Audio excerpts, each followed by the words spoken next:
اونر پیدا کنم. فقط با خانومی میتونم برم توی رابطه که بهم احترام بذاره. ضعیف. آخ ضعیف. خیلی عاشق شدم. ویلا رو خریدی فکر کردی صابخونه ای؟ respectful. ساده نباش. فرشا صاحب فرشا برو نباش، برداشت. مثل تو باشه، خاله زنک باشه، تیم جمع کنه. ضعیف. آخ ضعیف. آخ ضعیف. آخ از رو دیگه. میز بیا پایین. آخ. چشم اومدم پایین. صاحب خونه فکر کرده اینجا واقعا خونه پدرشه. خداحافظ دارم تو ویلا تو آنتالیا زندگی میکنم. اونایی که ویلا ندیدن فکر میکنن خبریه، یه ذره لذت ببرید. چه زندگی بقیه رو نمیشه چیکار دست کنم کنه بابا؟ بالاتر خیلی برو دنبال بهتره. بازی دختر خاله. اگریسیو بودنش رو دوست داشتم.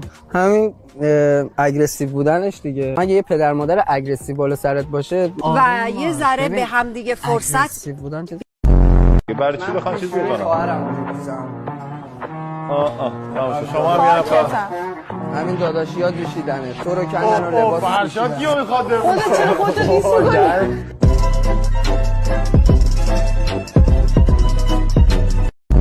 گفتم شما از لرستان اومدی، لنز و موی بلند کردن و سانتال مانتال رو دوست داری، اما ماهایی که مثلا کرج تهران بزرگ شدیم ماها کرکتر رو بیشتر میسنجیم. ربطی داره.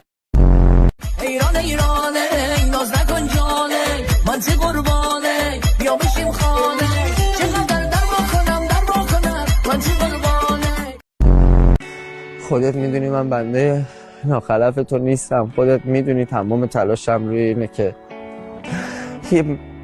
یه آدم موندگار باشم تو این طبیعتت و لطمه نزنم به طبیعتت. دوستت دارم پروردگار من. چون همه چیمو میذارم، جوراباشو میشورم، پاشو میبوسم، انقدر بهش محبت میکنم که یارو یخچال که آره نمی‌تونی یه چیزی بهتون بگم، من یه اسفند ماهی ام.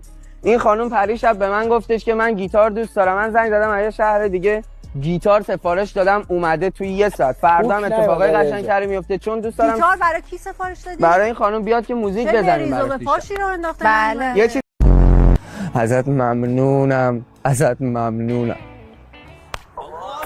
وای وای وای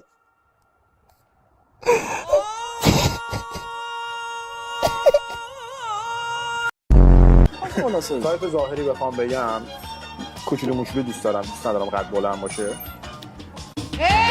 در میزنه اونو جوابش نکن که با هم ساختیم ساده ترابش نکن یه عمر روز و شبانش از تمامش مره.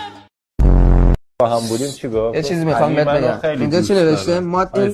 مدین ویتنام مدین برگشت من برم ویتنام. اینجا پشت کتونیه چی نوشته؟ مدین مگه هر کی بگه تو فلان